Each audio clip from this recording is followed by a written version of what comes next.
ጋይስ እኔ የማይገባኝ ነገር ግን ካንቴ ለምንድን ነው ሮናልዶ ጋር የተጣሉት? አስተውላችሁ ታውቃላችሁ?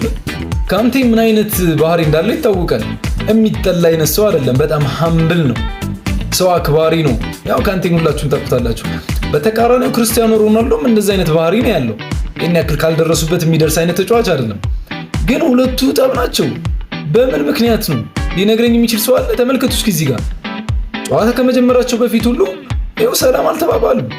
ሮናልዶ ዳኞቹን ሰላም ሲሉ ካንቴ ትተው ነው ቅጥስ ያለችው። እረላሽ ደግሞ እዚህ ጋር ተመልከቱ።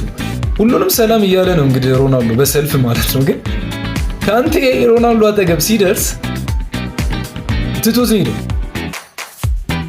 ምን ሆኖ ነው?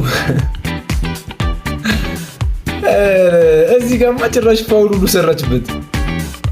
አሁን ካንቴ ላይ ነው ወይስ ሮናልዶ ላይ ነው የሚፈረደው? ንጎሎ ካንቴ በባህሪ የሚታማ አይነት ሰው አይደለም። ምን እንደሆኑ ሊነግረኝ የሚችል ሰው ኮሜንት ላይ እስኪ አስቀምጡልኝ። ይመቻችሁ ለማለት ነው።